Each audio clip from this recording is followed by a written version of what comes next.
Boa noite. Sejam todos muito bem-vindos. Os que estão aqui pela primeira vez, tem alguém que está aqui pela primeira vez? Qual é seu nome? Sônia, seja muito bem-vinda. Você é a mãe dele? Ai, que bom, muito prazer. Nosso amigo querido, já frequentador, né? E sejam todos muito bem-vindos, queridos. Hoje teremos o nosso querido Oscar fazendo a palestra sobre dependência, né? Consumo recreativo de álcool. Consumo recreativo de álcool. É um assunto sério, muito importante. E vamos todos vibrar, né? Para que tudo dê muito certo. E vamos pedir para o Dr. César fazer a nossa leitura inicial.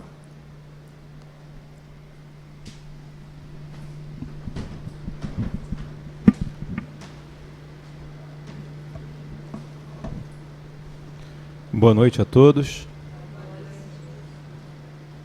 Acho que tem que ligar o som ainda. Do livro Pão Nosso, psicografia de Chico Xavier, do Espírito Emmanuel. Preserva a ti próprio. Vai e não peques mais. Jesus, João, capítulo 8, versículo 11. A semente valiosa que não ajudas pode perder-se. A árvore tenra que não proteges permanece exposta à destruição. A fonte que não amparas poderá secar-se. A água que não distribuis forma pântanos. O fruto não aproveitado apodrece. A terra boa que não defendes é asfixiada pela erva inútil.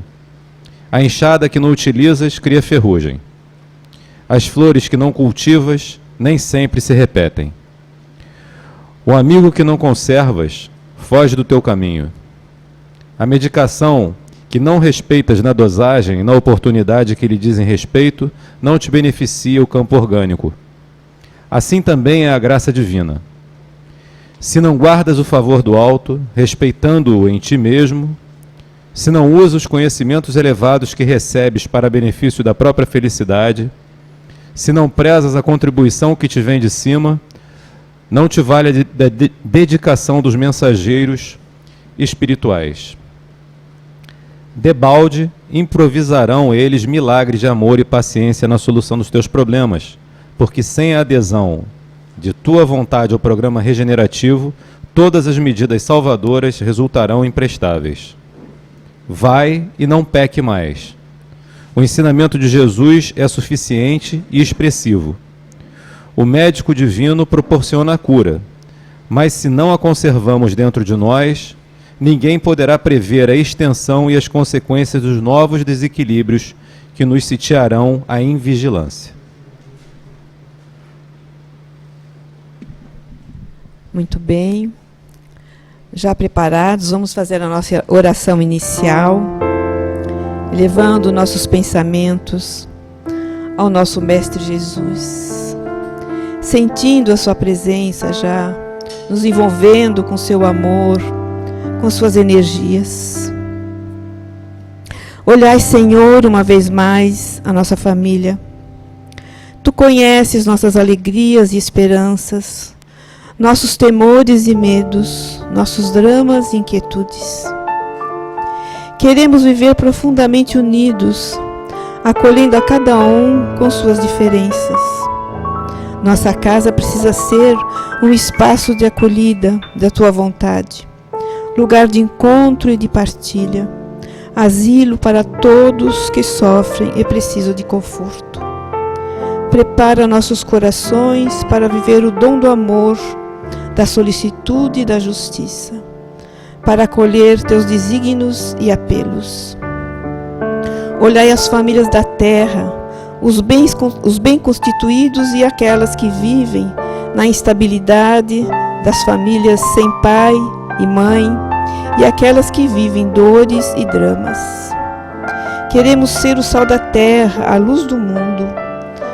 Jesus, que o Senhor nos inspire e nos ajude. que nos ajude, Senhor, a seguir em frente nessa caminhada. Obrigada, Mestre, ser conosco hoje e sempre, com a graça de Deus. Agora vamos ouvir o Oscar.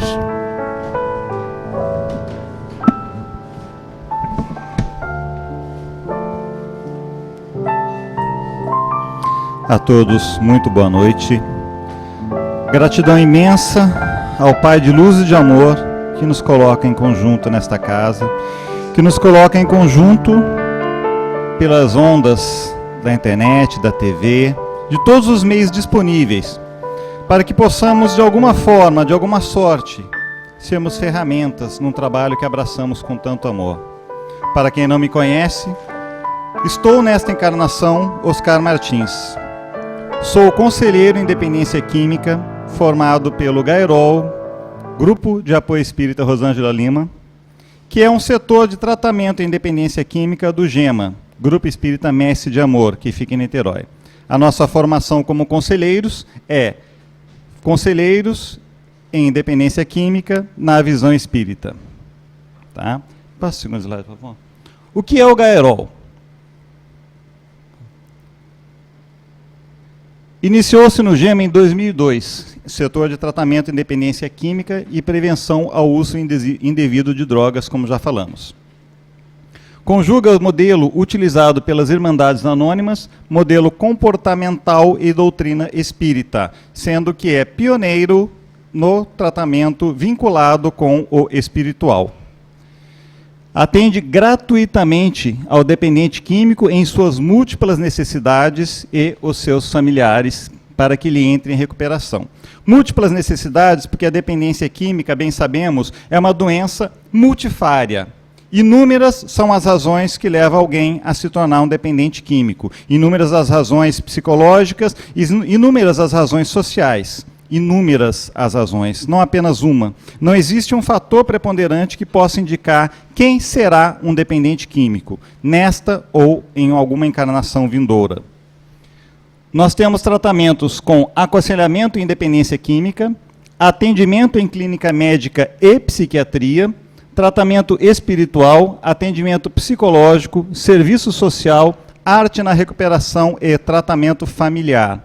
Por que tantas coisas? Porque a ideia é abranger, é abraçar o ser como um todo. O ser que tem a sua casa, que tem a sua família. O ser que tem as suas dores. O ser que tem a sua dependência química. O ser que precisa de atendimento médico. O ser que não tem condições de pagar. Precisamos apoiar em todas as instâncias. Porque uma que vem a falhar pode ser justamente aquela que leva a uma recaída. Então, quanto mais amplo, quanto mais profundo o tratamento, tanto melhor. Lembrando que toda dependência química é oriunda na gênese, tem uma gênese espiritual, nasce do ser endividado. E nós vamos falar disso um pouco melhor mais tarde. Refletindo e relembrando, doença, dependência química é doença. E é doença grave, reconhecida pela Organização Mundial de Saúde. A síndrome da dependência é um conjunto de fenômenos fisiológicos, comportamentais e cognitivos, ou seja, relacionados à capacidade de aprendizagem, no qual o uso de uma substância ou de uma classe de substâncias alcança uma prioridade muito maior para um determinado indivíduo que outros comportamentos que antes tinham valor. Ou seja, o uso da droga passa a ser fundamental e talvez a única coisa que o ser busca. Família se perde. Todos os outros valores se perdem. Bens materiais se vão. Meus ou de quem quer que seja, quando sou um dependente químico. Por isso que muitos praticam furtos dentro de casa, vão a roubos, vão a assaltos. Porque, infelizmente, a ânsia, o desejo de consumir a droga é muito maior do que qualquer valor moral que a gente possa ter. É preciso um tratamento prolongado e, infelizmente, na maior parte das vezes, na grande maior parte das vezes, se não em quase todas, é preciso uma dor tão profunda, tão pungente, que arraste o ser de volta ao desejo de ser melhor, ao desejo de se recuperar. é preciso uma dor muitas vezes profunda. Uma dor que seja maior, mais intensa do que o próprio desejo de usar. Infelizmente, é preciso ir a esses profundos meios, porque a doença dependência química, ela é recheada de muitos mecanismos de defesa, ela é recheada de artifícios, e por que não dizer, droga causa prazer sim, droga dá barato sim. A gente não pode negar isso e falar que droga é ruim. A droga por si só não é ruim, mas o efeito dela é totalmente nefasto para o ser. Principalmente porque o dependente sempre usa a droga para uma finalidade que não é das melhores psicologicamente e espiritualmente falando. E nós vamos falar também sobre isso daqui a pouco. Por quê? Todas as vezes que eu quero usar droga é porque estou fugindo de alguma coisa. E geralmente eu fujo de mim mesmo, das minhas dores, dos meus conflitos, daquilo que me aflige por dentro. Isso é o mundo de um dependente químico. O que é droga? Droga é toda substância que, inserida por qualquer meio no organismo, atua principalmente no sistema nervoso central, alterando estados de humor, de percepção, de consciência e de comportamento. Ou seja, qualquer substância que eu possa inserir no corpo, pela pele, pela mucosa dos olhos, pelo nariz, pela boca, qualquer meio que eu utilize e que eu insira uma substância estranha ao meu organismo e que gere alguma alteração, é uma droga. As drogas psicoativas agem principalmente no sistema nervoso central e têm aqueles efeitos. Alteram estados de humor, de percepção, de consciência e de comportamento. É importante que saibamos esses detalhes, porque nosso tema de hoje, que é o consumo recreativo de bebidas alcoólicas, está muito dentro desse assunto. Por que bebemos? Por que sentamos à mesa de um bar para beber cerveja? Por que numa roda de amigos tem que ter alguma bebida? Por que numa festa familiar tem que ter bebida? Por quê? Alguém já se perguntou profundamente o porquê? São muitos, muitos os porquês. E eu garanto para vocês que ao final desse aprendizado para todos nós de hoje, muitos desses porquês cairão por terra. Nossos atos voluntários são baseados em princípios de dor e prazer. As descobertas de James Rhodes na década de 50 tornaram-se a pedra fundamental desse conceito, hoje chamado de recompensa cerebral. In these experiments, animal behavior is controlled by direct stimulation of what we call reward centers in the brain. Dr. Rhodes descobriu que os ratos aprendiam a empurrar alavancas e realizar outras tarefas, recompensados apenas por estímulos elétricos de certos pontos do cérebro. Descobriu centros específicos de prazer, pelo menos no cérebro dos ratos. Esses ratos aprenderam rapidamente que precisavam atravessar uma grade para receber o estímulo elétrico no centro de prazer.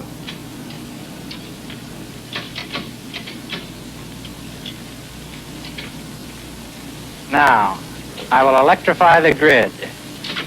The animal must cross an area that gives a very painful shock to the feet in order to get to the pedal and stimulate the brain. No hungry rat in our laboratory has ever been willing to take a shock as large as this in order to get to food. They will die of starvation first.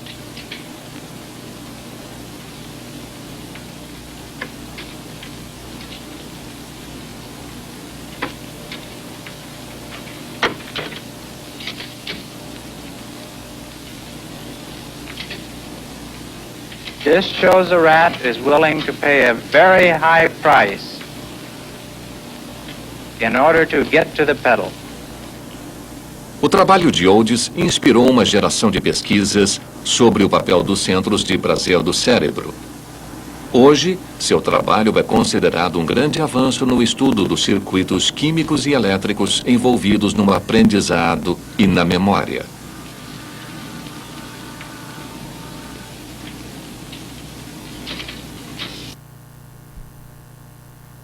Como podemos ver, essa experiência foi feita da seguinte forma: identificaram pontos dentro do cérebro do pequeno rato, da cobaia, que era a região responsável pelo prazer. Inseriram um eletrodo e cada vez que o rato tocava naquela alavanca, era dada uma pequena descarga elétrica que acionava aquela região e dava uma sensação de prazer no animal. A tarefa que ele tinha que cumprir era tocar de um lado para receber prazer. Aí desligava daquele lado e ele tinha que ir para o outro, atravessando uma grade. Depois de um certo tempo, eles eletrificaram a grade.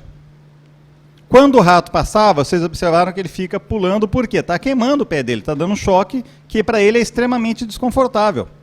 Mas ele atravessa, apesar da dor, porque o estímulo de prazer para ele é mais importante, muitas vezes, do que a própria sobrevivência. Ratos famintos preferem morrer de fome do que enfrentar os choques. Os ratos estimulados pelo prazer, não. Para a gente poder perceber a profundidade, aonde chega a parte do prazer, onde o quanto ela é importante para nós sob certo aspecto, para a vida. Foi o prazer que nos trouxe até aqui, o prazer de termos uma caverna, o prazer de termos companhia, o prazer de termos alimento cozido. Foi a busca de prazer que nos trouxe a muitas coisas. Se não tivéssemos prazer na vida, não valeria, a gente não estaria aqui, seria uma vida totalmente insossa. Mas quando a gente valoriza demais o prazer, aí a coisa começa a ficar perigosa. Porque a vida que é realmente sedimentada, ela é sedimentada em experiências.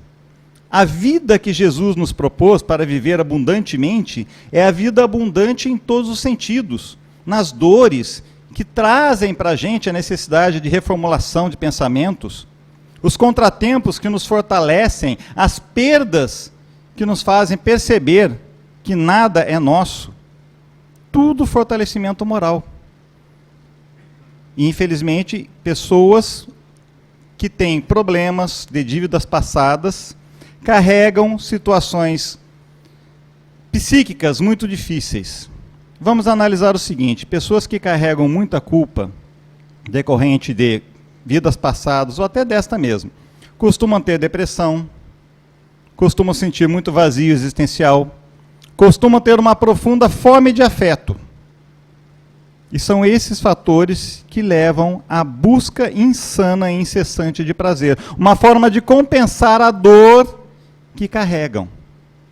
Por isso dizemos que é o espírito endividado que carrega as condições necessárias, os primórdios, a predisposição que leva a uma dependência química. E nós vimos pelo exemplo do rato, que isso acontece. Ali tem um pequeno detalhe que não foi mostrado. Numa outra ramificação da mesma experiência, colocaram um rato e a alavanquinha, e o alimento do outro lado. O rato chegou a tocar na alavanca até 7.000 vezes por hora. Muitas vezes mais do que uma vez por segundo, para sentir continuamente aquele estímulo de prazer. E isso perdurou por horas, por dias, até que exausto, faminto, desidratado, ele morreu.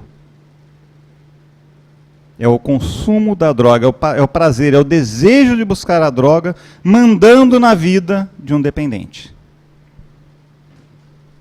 E por que as pessoas usam drogas? Busca de prazer e fuga da realidade. A fuga da realidade é óbvio. Quando a gente tem que fazer um enfrentamento qualquer, muitas pessoas param e pensam, acho que hoje não, vou deixar isso para amanhã. Acho que em vez disso eu vou jogar bola. Não, acho que eu vou tomar uma cerveja para dar uma acalmada. Fuga da realidade. Fuga de si mesmo, do enfrentamento. Porque às vezes é difícil. Enfrentar coisas que geram estresse é muito difícil para muitas pessoas. Por quê? Não estão habituadas a isso. Não foram educadas, não foram trazidas dentro do conceito vida para a vida em abundância, vivendo inclusive os momentos de dor, que precisamos muito desses momentos. Então a gênese, a origem, está justamente no espírito endividado, que tem essa dificuldade toda, e mais o vazio existencial, e mais a culpa, e mais tudo aquilo que o espírito endividado traz, porque a consciência pesa. Porque tudo de emoção dele é emoção adoecida. Tudo que existe nele é dor. Um adicto não é uma pessoa cafajeste, não é um criminoso. Ele não é uma pessoa que tem que ser surrado, ele não é uma pessoa que tem que ser banido. É um ser que tem que ser compreendido acima de tudo. E educado. Educado. Porque a educação do adicto vai no comportamental. Ele tem que reassumir as suas diretrizes, tem que reassumir as suas responsabilidades. Ele tem que estar ciente de que ele vem à vida para vencer a vida. E quando se entrega às drogas, esse caminho se perde. Então, compreensão sim, mas é preciso direcionamento. Nós já falamos disso em outras palestras, em outras ocasiões, e eu pediria que quem tiver a curiosidade pode nos questionar mais tarde ou assistir às demais palestras que a gente fala mais abertamente sobre esses assuntos. Então, a adicção, da onde vem? Rosângela Costa Lima é a nossa mentora espiritual. Ela viveu no século passado, ela desencarnou aqui no Rio de Janeiro, aqui na região do Rio, Niterói, essa região, onde ela tinha um trabalho, frequentava um centro espírita, e se tornou mentora desse trabalho chamado Gaerol, mentora no plano espiritual. E ela diz, a gênese da doença encontra-se no espírito endividado, que já traz de outras existências, através de graves equívocos cometidos, as tendências e as condições necessárias para desenvolver o quadro, tendo no seu livre-arbítrio a opção que melhor lhe couber. Não há, naturalmente, determinismo. Ninguém vem a esta vida ou a qualquer vida para ser um dependente. Vem para enfrentar os problemas. Fugir aos problemas e cair na dependência é uma escolha. A pessoa, então podemos dizer que a pessoa escolheu, hoje eu estou com problema, eu vou me drogar. Não. É um processo mais delicado. É um processo que tem que ser bem avaliado, porque a pessoa vai sentindo a dor e vai aos poucos fugindo. E o primeiro contato que tem com uma substância que lhe garante um pouco de prazer para fugir a esse autoenfrentamento, sabe qual é essa substância? É o álcool. É o álcool que nós trazemos para dentro de nossa casa. É o álcool que nós colocamos nas festinhas de aniversário das crianças. É o álcool que nós bebemos e muitos pais molham a chupetinha para colocar na boca da criança para que ela não fique com vontade. É o álcool. É o álcool que quando nós bebemos e ficamos alegres, nós damos implicitamente uma autorização para essa criança que mais tarde venha a consumir. Porque ela vê, ela grava, e o exemplo arrasta. O exemplo arrasta. E depois nós não podemos simplesmente dizer, eu não quero que você beba. Dentro da cabeça dela já está formatada uma ideia. Papai e mamãe bebem e ficam felizes e sorridentes quando bebem. E por que precisamos beber para ficarmos felizes e sorridentes? O que nós temos de errado? Que precisamos de um subterfúgio, de alguma coisa externa, para nos trazer aquilo que nos é de direito, que nos é natural? Essas perguntas poucas pessoas se fazem, mas a realidade é essa. É mais duro do que a gente gostaria, mas é assim que funciona. Infelizmente, começa dentro de casa o processo de qualquer criança para iniciar o consumo de uma droga, e geralmente é uma droga lícita que os familiares e responsáveis disponibilizam e consomem.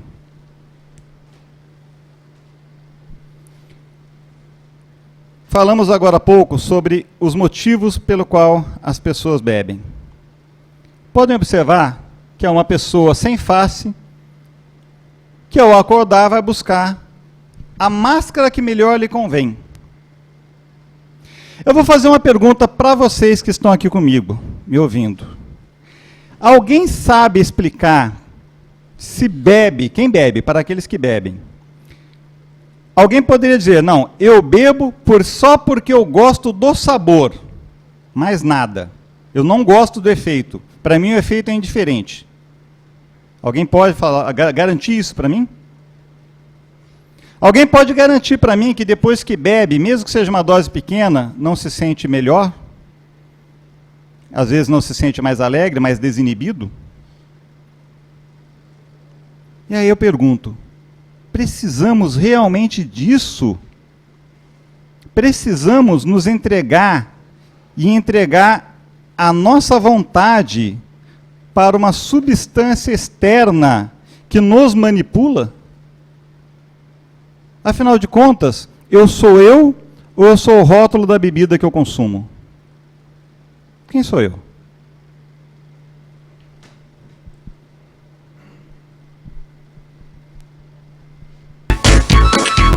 Um grupo de cientistas colocou 5 macacos numa jaula. No centro puseram uma escada e sobre ela um cacho de bananas. Quando o macaco subia a escada para apanhar as bananas, os cientistas lançavam um jato de água fria nos que estavam no chão.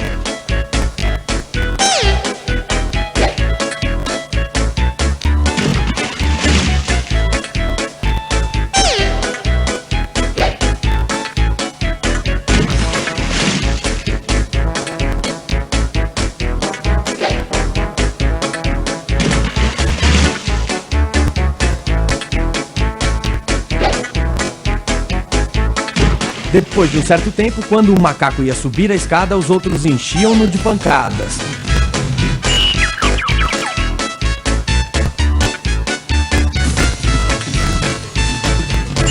Passado mais algum tempo, nenhum macaco subia mais a escada, apesar da tentação das bananas. Então, os cientistas substituíram um dos macacos. A primeira coisa que ele fez foi subir a escada, sendo rapidamente retirado e surrado pelos outros. Depois de algumas surras, o novo integrante do grupo não mais subia a escada. Um segundo foi substituído e o mesmo ocorreu, tendo o primeiro substituto participado com entusiasmo da surra ao novato. Um terceiro foi trocado. Um quarto e, finalmente, o último dos veteranos foi substituído. Os cientistas ficaram então com um grupo de 5 macacos. E mesmo nunca tendo tomado um banho frio, continuavam batendo naquele que tentasse chegar às bananas. Se fosse possível perguntar a algum deles por que batiam em quem tentasse subir a escada, com certeza a resposta seria: não sei, as coisas sempre foram assim por aqui. As coisas sempre foram assim por aqui. Por que você bebe? Ah, não sei, na minha família sempre foi assim, todo mundo bebia. Em festa. Ah, na minha família todo mundo sempre fumou. Mas ninguém se pergunta por quê. Ninguém se pergunta, como eu falei agora há pouco, por que realmente eu preciso do efeito do álcool na minha vida. O que me falta que eu não consigo enfrentar a mim mesmo. Eu não estou enfrentando o mundo, gente. Eu estou enfrentando a mim mesmo, as minhas dores. E eu posso falar para todos com muita propriedade, porque eu fui um amante do álcool. Eu fui. Um dia resolvi, não vou continuar com isso. E parei. Não era dependente, então não tive tanta dificuldade. E hoje eu olho para o meu passado, e olho para o meu presente e vejo que eu dou risada igual, que eu me divirto muito mais, que eu me enturmo muito melhor, que eu me aproximo de qualquer pessoa, sem a necessidade de estar alcoolizado. E eu me pergunto hoje, por que joguei tanto tempo da minha vida num consumo doentio? Não ganhei nada com isso. E as pessoas ainda se vangloriam. Nossa, ontem eu bebi todas. Parabéns. Parabéns. Parabéns por ignorar os fatos que nós estamos falando hoje. Aviso, tá, gente? O Espiritismo é uma religião complicada. Porque depois que a gente aprende alguma coisa, não pode mais alegar ignorância e a gente é cobrado em dobro, tá? Então todos aqui, todos estão me ouvindo na internet, sintam-se cobrados a partir de hoje. Tá? Vamos lá. Então, nós somos seres sociáveis e tendemos a repetir comportamentos sem nos perguntar por que agimos daquela forma. Porque macaco aprende a comer banana porque outro macaco come. Algumas espécies de macaco, como os macacos prego, que são das espécies mais inteligentes de animais do planeta, têm a tendência de desenvolver ferramentas, eles têm a capacidade de desenvolver ferramentas. E passam isso para os filhos, para a prole, para os demais, através do aprendizado, através do exemplo. E aí pergunto, de tanto ver as pessoas bebendo e dando risada, as pessoas entrando em depressão e tomando comprimidos, as pessoas se irritando e fumando cigarro, as pessoas nos bares bebendo e saindo alegremente como se fossem as pessoas mais valentes e poderosas do mundo. De tanto ver isso, o que os nossos jovens aprendem? Será que estão aprendendo igual aqueles macaquinhos? Aprendendo porque outros ensinam no exemplo? E depois queremos dizer que precisamos dar uma boa educação, se nós não nos educamos. Quem somos nós para dizer alguma coisa se não somos exemplo? É a pergunta que eu gostaria que todos se fizessem. Eu sei que muita gente em casa, e aqui, está aí meio que se mexendo e falando que no final dessa palestra vai ter uma conversa mais séria comigo. Mas a verdade é essa, gente. Muitas pessoas podem negar, porque a doença da adicção, o prazer, gera a negação. Gera exatamente esse conflito, essa vontade de dizer, não, comigo não. Eu bebo socialmente. Eu bebo um pouquinho. Vou contar uma historinha rápida para vocês. Tinha um cidadão que bebia todo final de semana. Ele bebia de sexta para sábado e de sábado para domingo. Não bebia assustadoramente. Bebia lá umas 3, 4 garrafas de cerveja, num dia, no outro. A semana inteira não bebia. Um dia, ele precisou fazer um tratamento médico e foi obrigado a parar de beber. Pelo tempo que ele estava bebendo, só nos finais de semana, eu vou fazer a pergunta, quem acha que ele era já um dependente alcoólico? Exato.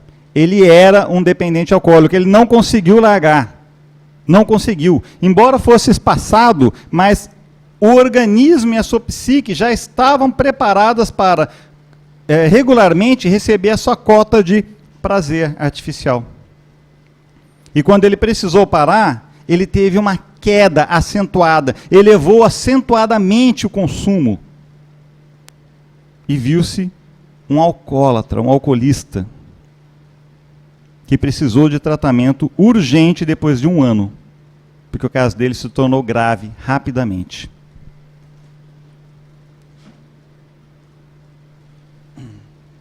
É a próxima, semana. Pode tocar até o fim. Temos fases do uso, tá, gente? Toda droga, seja ela lícita ou ilícita, existem fases de uso. O Dr. Samitiba, no seu livro Anjos Caídos, Adolescentes e Drogas, tem uma comparação que eu acho muito legal e que dá para a gente fazer acompanhar com essas fases de uso. Por exemplo, o experimentador. Quem é o experimentador? É aquele cara que está no flerte. É aquela pessoa, sabe, que passa, pega na mão, está assim, sabe, meio que querendo chegar naquele envolvimento. Está ali, flertando. Vai lá, experimenta um pouquinho, experimenta da outra. Flerte. Depois disso, vem o usuário ocasional. Porque quando você gosta de alguma coisa, a tendência é que aquilo se torne mais comum na sua vida. A gente quer que os prazeres se tornem mais comuns em nossa vida. Então, já que agora já não quero mais flertar, eu quero experimentar ficar. Aí ele usa, de vez em quando, é o ficar. Eu vou ficar com aquela menina hoje. Aí passa um tempo, vou ficar com ela de novo. Mas percebam que a coisa que o laço está apertando, né? O compromisso está ficando feio. Quando é usuário abusivo? Estou namorando. Agora eu tenho um compromisso com a droga. Ela faz parte do meu dia a dia, ela faz parte da minha vida, ela já começa a incomodar de alguma forma, porque eu assumi um compromisso. Eu já não penso mais em outras coisas tanto, eu penso mais nela do que nas outras situações. Aí entramos no estágio muito complicado, dependente químico funcional. O que é um dependente químico funcional? É aquele que, apesar da dependência química, consegue malemar funcionar. Malemar cuida da família, mal e mal faz no emprego, mas consegue se sustentar, consegue levar a vida. Tá certo? É quando ele já está noivo da droga. Aí a coisa já está realmente séria. Voltar daí para trás, voltar do namoro já era extremamente complicado, às vezes impossível. Tá? Às vezes, voltar do flerte já é impossível. Sabe aquela ficadinha que a pessoa fica engravida? E é para o resto da vida? Pois é, tem pessoas com predisposição que acontece exatamente isso. Usam uma vez e é dependente para o resto da vida. Para o resto da vida. Porque não tem cura. É uma doença incurável. E finalmente temos o disfuncional. Para ele nada mais serve. Para ele nada mais tem interesse. Ele não se banha, ele não cuida da casa, não cuida de si. Tudo que ele quer é usar drogas, custe o que custar. Ele manipula quem for de direito, ele briga com quem for, ele agride se for necessário, ele rouba. Não há nada que funcione, apenas o desejo insano de usar drogas. Essas são as fases que a gente costuma estudar. E aí vem a pergunta, volta um pouquinho. Qual o experimentador, vamos pegar o experimentador, aquele que está no flerte ali. Qual deles vai se tornar um dependente químico disfuncional? Alguém saberia dizer o que poderia definir quem, começando a usar um pouquinho, vai se tornar um dependente químico disfuncional? Alguém saberia dizer? Não, porque é impossível. A gente nunca sabe quem vai ser um dependente químico, e muito menos quem vai ser um disfuncional. Porque não existe um rótulo, não existe um teste genético, é espiritual. São múltiplas as ações, múltiplos os fatores que levam à dependência química. Tá certo? Então nós não sabemos, aquela criança que a gente tem dentro de casa, e é por isso que eu falo tanto do consumo do álcool dentro de casa. Aquela criança, você não sabe as dívidas que ela carrega, você não sabe as dores que ela carrega. E muitas vezes os pais de hoje não prestam atenção realmente nos filhos nesse aspecto. Não guiam seus filhos, não orientam, não educam. Terceirizam a educação para um funcionário, para um empregado, para uma escola. Mas não olham dentro dos olhos do filho, não compartilham. Não negam o que precisa ser negado, não educam no que precisa ser educado. Pelo contrário, para evitar o confronto, os próprios pais vão lá e enchem de presentes. Olha, pelo amor de Deus, faz qualquer coisa, mas não chore e não me enche a paciência. Esse é um retrato de muitos pais hoje. Porque o pai é para dar direção, é para dar sentido. Amor só tem razão de ser quando tem força, direção e sentido. Se não tiver força, direção e sentido, não é amor. Não é. O amor de pai para filho é de pai para filho. Nós não podemos ser amigos dos nossos filhos. Eles têm que confiar na gente, acima de tudo. Mas se eu não confio em alguém que sabe dirigir em curvas acentuadas da estrada, que sabe dirigir com segurança pelos problemas da vida, pelas curvas da vida, se eu não tenho esse exemplo, então alguma coisa está errada. Eu não vou aprender a dirigir corretamente a minha própria vida. Por isso temos que cuidar. E a página inicial, a leitura de hoje, foi tão providencial porque falava exatamente disso. Cuidar daquilo que tem, cuidar da árvore, cuidar do fruto, cuidar da fonte, cuidar, direcionar, educar. Não apenas trazer ao mundo e achar que só vai viver de sorrisos. Muitas vezes é preciso até fazer chorar, dizendo não. Você não precisa disso. Não, você não vai fazer isso. Não, porque a gente tem que aprender a perder. A gente tem que aprender a enfrentar as dores, a conhecer as dores. A gente tem que aprender a se educar emocionalmente. Enquanto nós somos deseducados emocionalmente, nos escondendo atrás de um copo de bebida, será que a gente pode dizer para o filho, não faça o que eu faço? É difícil, né?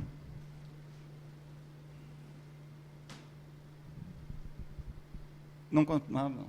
Das drogas lícitas. Tá? Infelizmente a gente tem isso, tem essa separação. Para mim tudo é ilícito moralmente falando. Das drogas lícitas, qual é a mais consumida no Brasil? Álcool. Exatamente. E por quê? Por que escolhemos falar do álcool? Justamente dele. Primeiro, é lícito. Você pode colocar dentro de casa, pode andar com ele na rua, pode beber no bar, pode fazer o que você quiser. É celebrado culturalmente. Tão culturalmente que se fala que Noé fez a primeira vindima, a primeira plantação de uvas, depois fez a primeira colheita e depois fez o primeiro vinho. Culturalmente está vinculado à história, está vinculado à nossa existência de muitos aspectos, sob muitos aspectos, mas é celebrado por outros motivos, nós vamos ver isso um pouco adiante.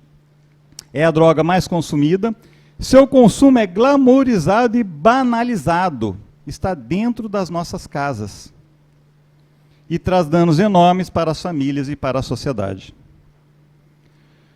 Aí vamos ver vários noticiários. Álcool relacionado a 3,3 milhões de mortes por ano no mundo. Pode rodar. Em 2016, o brasileiro bebeu mais álcool do que a média mundial. O uso de drogas aumenta entre os adolescentes do país. Só que tem um detalhe. O uso de drogas sempre está vinculado ao uso de álcool, antes ou durante. Tá, gente? Não esqueçamos disso. Os primeiros caminhos que seguem no cérebro do dependente são formados pelo álcool ou pelo cigarro.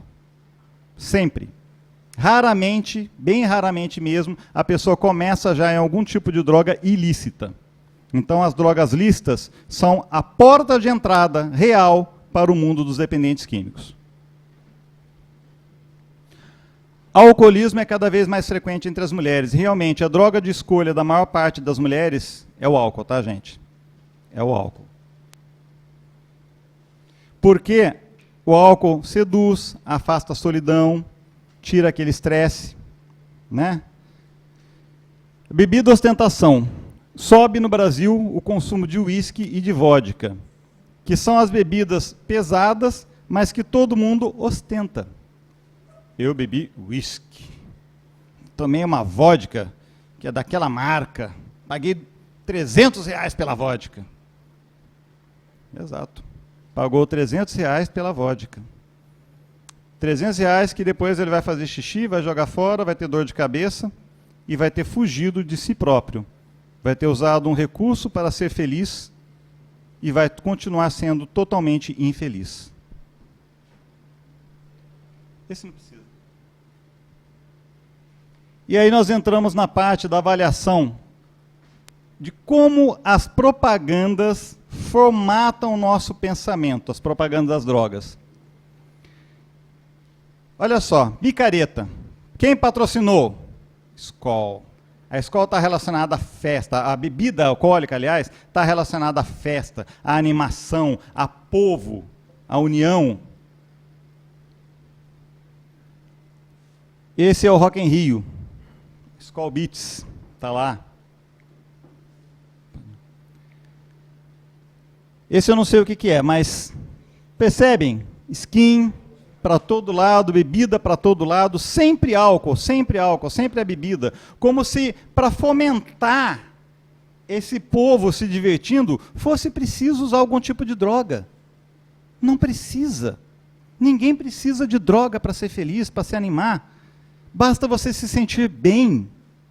E se sentir bem é uma coisa sua, que é de dentro para fora. Tudo que é de fora para dentro vai embora. Tudo que é de dentro para fora permanece para toda a nossa existência. Outra coisa, garoto propaganda famoso.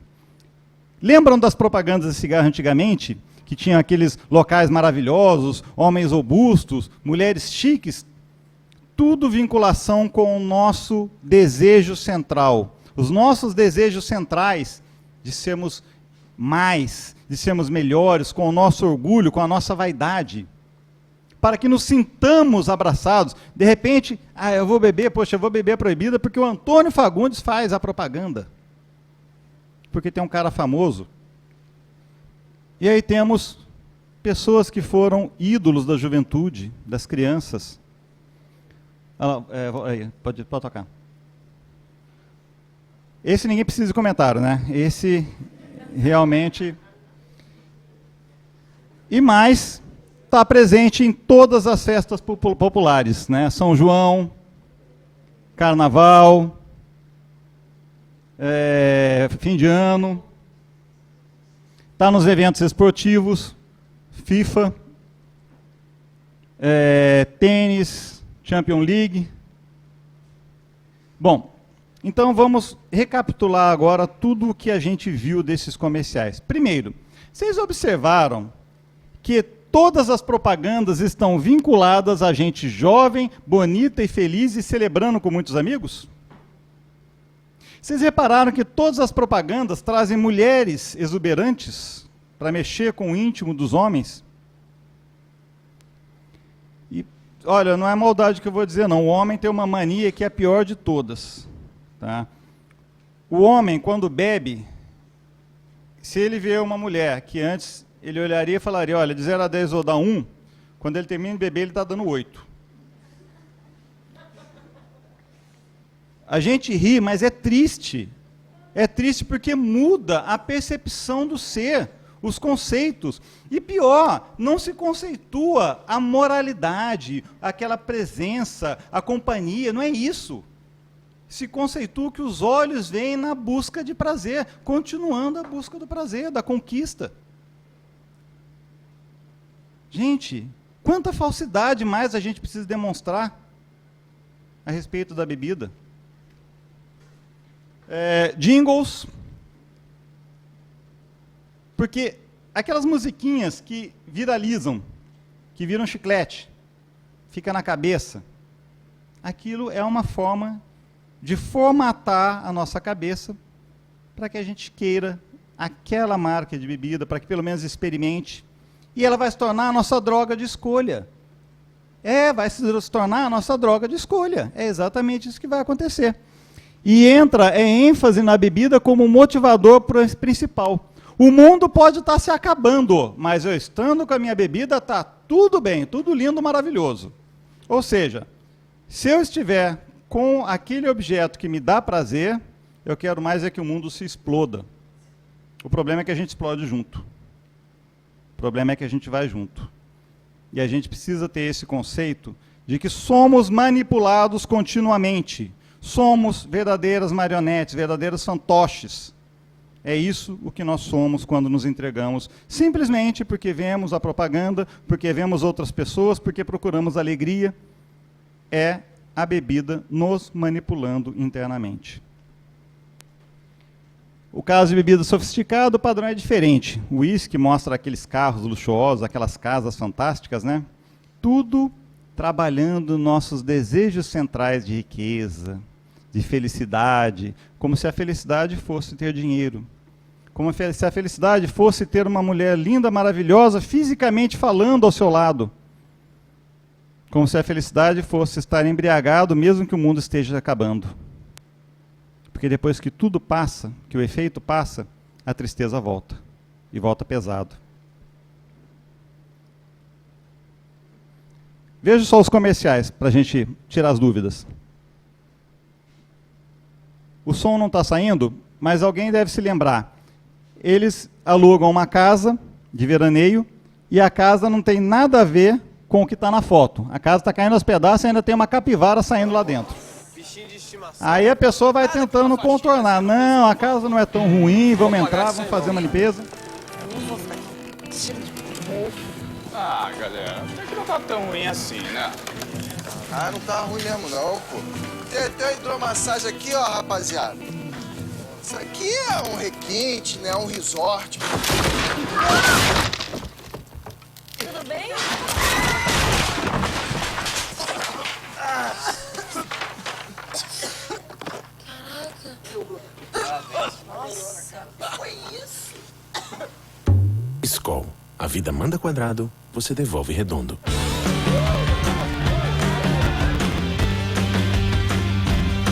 Se for dirigir, não beba.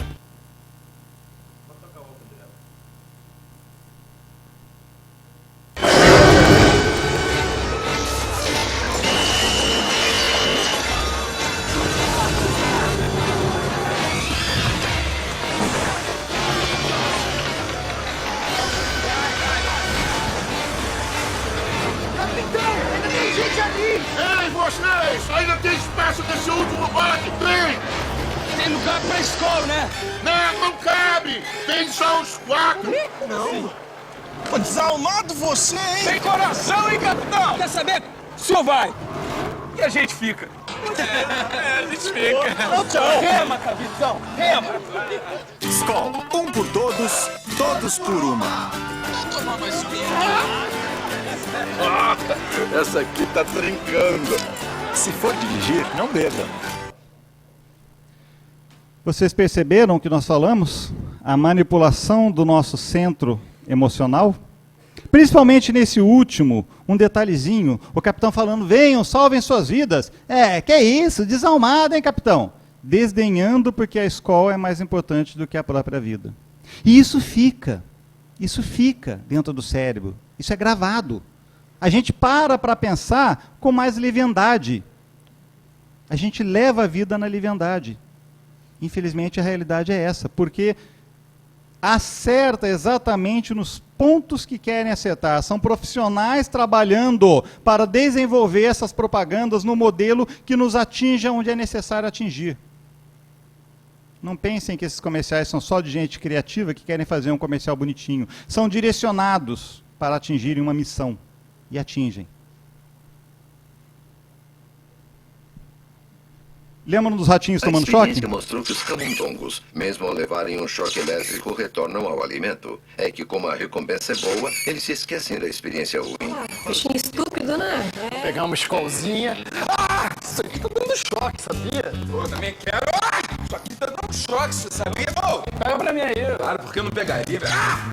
Que foi, rapaz? Tomando choque? Que mané choque? Pô, por que você não conserta isso, hein? É que eu sempre esqueço. Esqueço o quê? Lembrei. Skol, tá na roda, tá redondo. Se beber, não dirija. Vocês observaram que o comercial chamou quem bebe a cerveja de estúpido? E as pessoas ainda vão beber? Interessante, né? Duro, né? Complicado, né? É uma vida complicada, gente. A gente precisa aprender a discernir o bem do mal. Já não temos mais idade espiritual para ficarmos nos entregando a esses delírios, essas brincadeiras de burlar os sentimentos, de burlar as emoções. Isso é o que sai da televisão, nos manipulando na hora de fazer compras, nos manipulando na hora dos relacionamentos.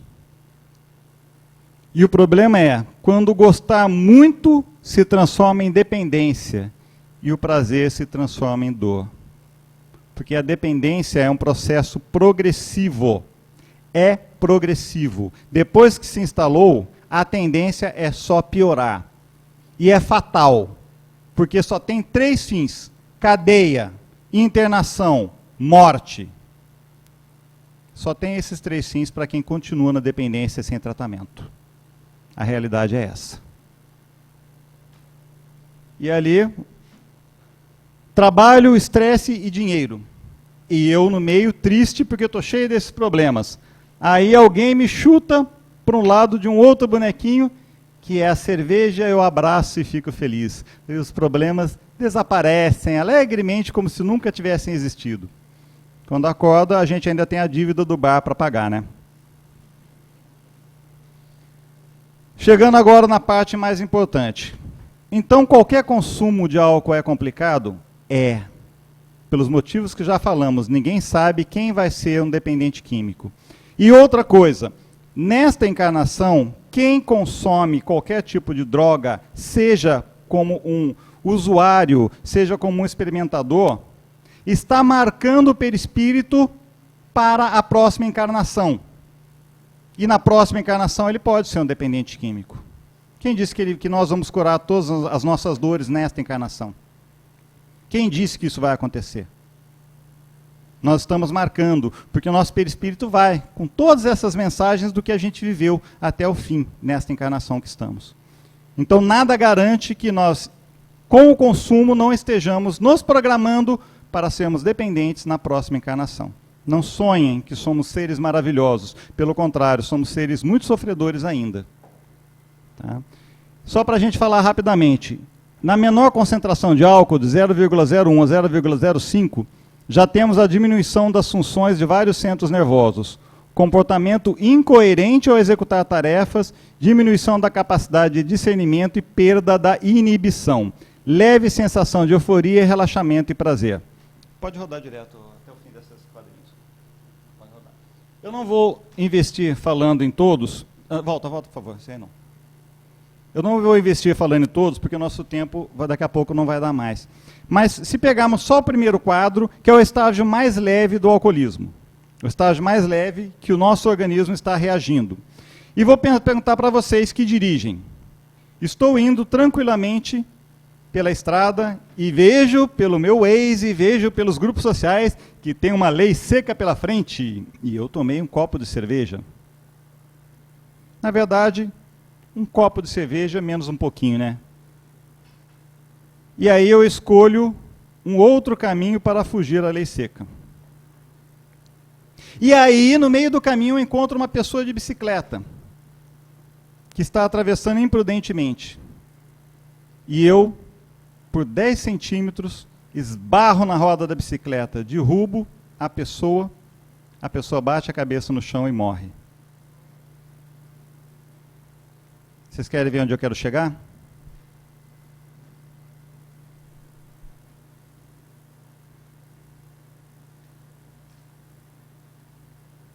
Bateu na trave. A trave deve ter o quê? Uns 20 centímetros de diâmetro. Alguns centímetros para cima, a bola teria ido para fora. Alguns centímetros para baixo teria sido gol. Alguns centímetros que fizeram a diferença. Alguns centímetros que uma mente mais alerta poderia ter evitado. Um tempo a mais de raciocínio. Um pouco menos de velocidade na minha euforia. Um reflexo mais rápido, sem estar retardado nos movimentos motores por causa da bebida. 10 centímetros que eu poderia evitar matar alguém. Mas ninguém pensa nisso. Porque acha que quando bebe, dirige muito melhor. E acha que fugir da lei seca é um privilégio. Alguém conseguiria carregar isso para o resto da sua vida? Esse peso na consciência? Porque não vai se perguntar, o cara atravessou imprudentemente, mas se eu estivesse com 10 centímetros a mais de tempo para mim, que a falta de álcool provavelmente me daria, eu teria evitado. E o Espiritismo nos diz que quando a gente busca o destino, somos responsáveis por ele. Ao fugir do que era o nosso trajeto, que era passar pela lei seca, a gente buscou o destino de encontrar. Aquela pessoa teria que passar com isso, por isso? Teria. Alguém provavelmente causaria, mas não precisaria ser você. Não precisaria ser você. A gente comete erros ao escolher indevidamente, levianamente, sob efeito etílico. Mais alguns dados só para a gente saber.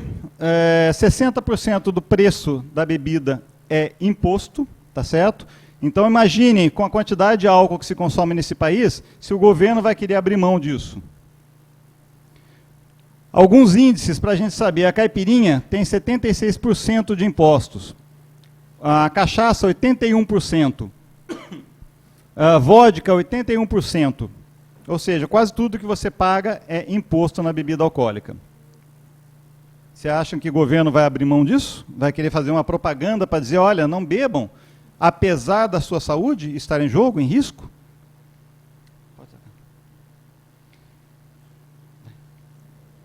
Um detalhezinho. Chama a atenção para a novela 3.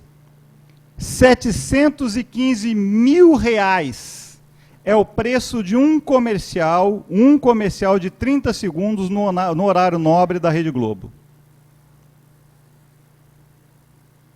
Alguém vai querer abrir mão com esse índice de faturamento? Alguém vai chegar e fazer uma campanha, por favor, não beba, controle, modere, abandone, acabou que nem acabaram com o de cigarro? Só quando ficar provado, e isso a gente está a caminho, que é tão maléfico quanto o cigarro. E é muito tão maléfico, tanto quanto o cigarro, às vezes até pior, conforme. Pode rodar. Então, para a gente ter uma ideia da realidade, o Brasil gasta 7,3% do PIB para compensar danos, ferimentos e mortes decorrentes do uso do álcool. Estamos falando de 372 bilhões de reais. As pessoas, contudo, podem receber todo tipo de tratamento pelo SUS. Podem receber tratamentos pelas cabeças rachadas, pelas pernas quebradas, pelas colunas, pela paraplegia, tetraplegia. Mas quem morrer não vai voltar para casa. Quem ficar paraplégico, tetraplégico, não vai mais andar.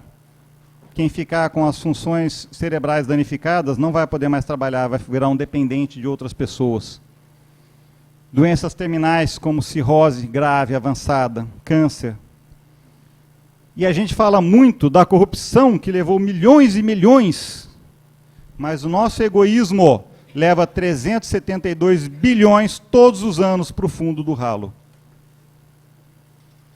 O nosso egoísmo faz isso. Finalizando, qual é a missão dos espíritas? Aproxima-se o tempo em que se cumprirão as coisas anunciadas para a transformação da humanidade. Ditosos serão os que houverem trabalhado no campo do Senhor com desinteresse e sem outro móvel, senão a caridade. Seus dias de trabalho serão pagos pelo cêntuplo do que tiverem esperado.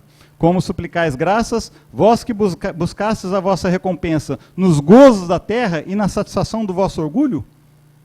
Se eu estou tendo o meu gozo, o meu prazer aqui na terra, vamos chegar lá e Deus vai falar, você não tem mais nada, você viveu os seus gozos na terra.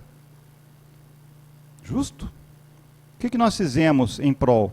O que nós fizemos em prol de nós, espíritos, do espírito dos irmãos que sofrem? Buscamos o nosso prazer? É isso que nós fizemos? É Jesus. Deus vai poder falar claramente isso. Como suplicais graças, vós que buscastes a vossa recompensa nos gozos da terra e na satisfação do vosso orgulho, já recebestes a vossa recompensa tal qual a quisestes. Nada mais vos cabe pedir. As recompensas celestes são para os que não tenham buscado as recompensas da terra. Missão dos pais, muito importante. Nenhuma influência exercem os espíritos dos pais sobre o filho depois do nascimento deste. Ao contrário, bem grande influência exercem. Como já dissemos, os espíritos têm que contribuir para o progresso uns dos outros. Pois bem, os espíritos dos pais têm por missão desenvolver os de seus filhos pela educação. Constitui-lhes isso uma tarefa. Tornar-se-ão culpados se vierem a falir no seu desempenho.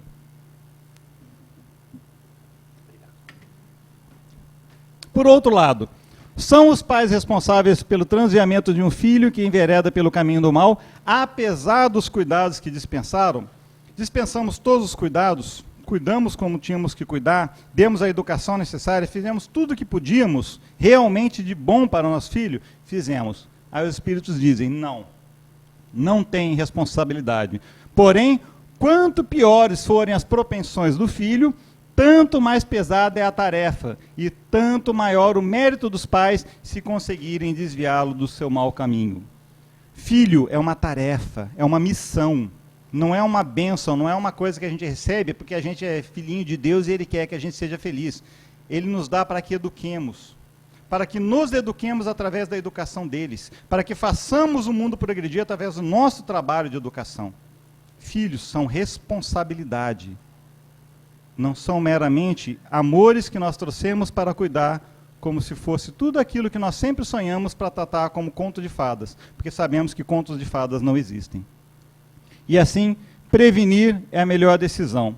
Rosângela Costa Lima nos diz, auxiliar na recuperação de um dependente químico é um trabalho nobre.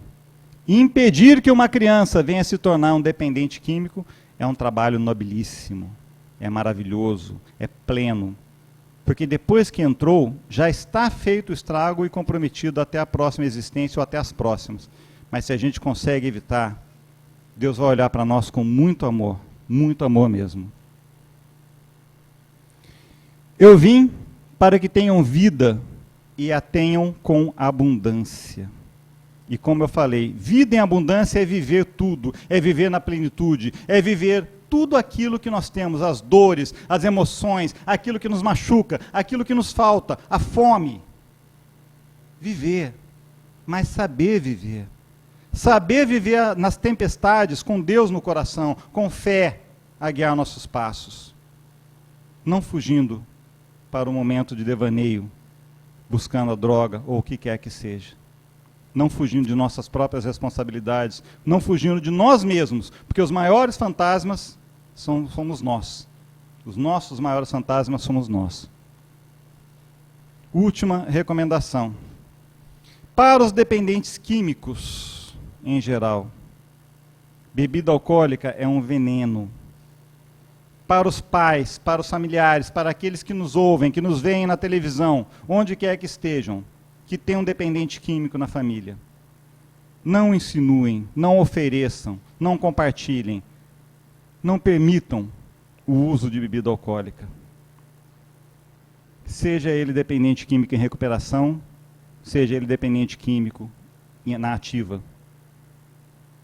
Porque temos casos de pessoas que ficaram 10 anos afastados das drogas, completamente limpos, e tomaram uma lata de cerveja, e foram acordar 3 dias depois, presos, seminus, depois de dispararem tiros com o revólver roubado de um soldado, dentro de uma comunidade aqui no Rio de Janeiro.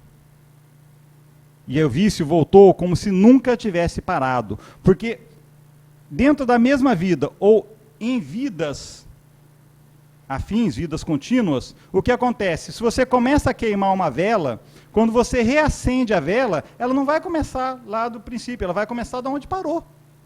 E todas aquelas características voltam com uma velocidade e intensidade ímpar, igual ou como se não tivesse parado nunca de usar. Não deixem que nossos filhos se tornem usuários, mesmo que experimentadores de álcool.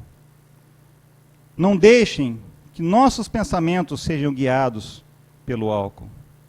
Não deixemos que as nossas vidas sejam dominadas por uma falsidade. Porque, afinal de contas, o que nós viemos buscar a nós mesmos. E nós mesmos não temos rótulos. Somos espíritos imortais, filhos de Deus. E não haja o que houver, não interessa o que aconteça em nossas vidas, Deus jamais nos dará fardos mais pesados do que podemos carregar.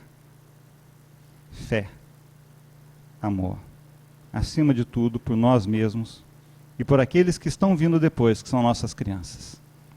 É preciso protegê-las com os nossos exemplos e com o nosso amor.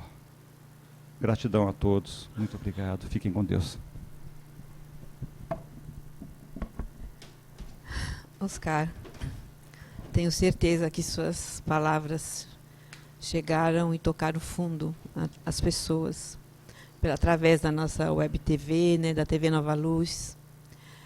Tenho certeza que você tocou fundo, muitos corações. Tocou o meu também, porque eu senti na pele isso com meu marido. Ele não era alcoólatra, mas ele bebia.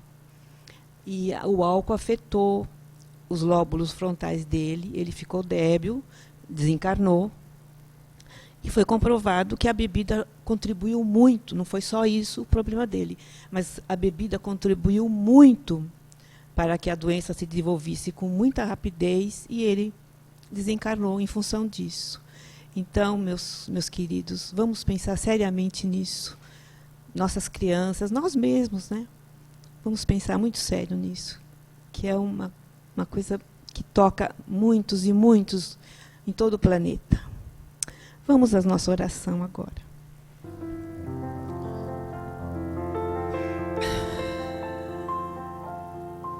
Senhor, Mestre de amor e bondade, aqui estamos, Senhor, agradecidos pela oportunidade de estarmos reunidos em Seu nome, ouvindo as palavras do nosso querido Oscar, tocando fundo nossos corações, porque se não somos dependentes ou usuários dessa droga tão normal em cada lar, que possamos, Senhor, reconhecemos pessoas, né, à nossa volta que fazem uso.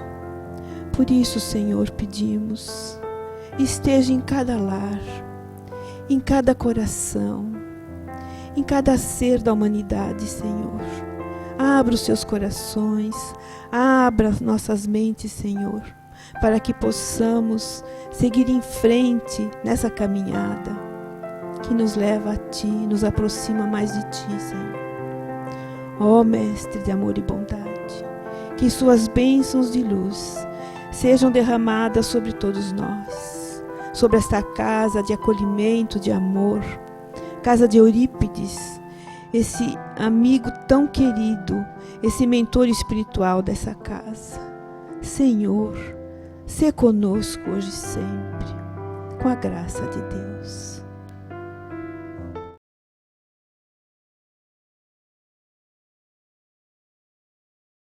Vamos à cantina com nossos quitutes maravilhosos.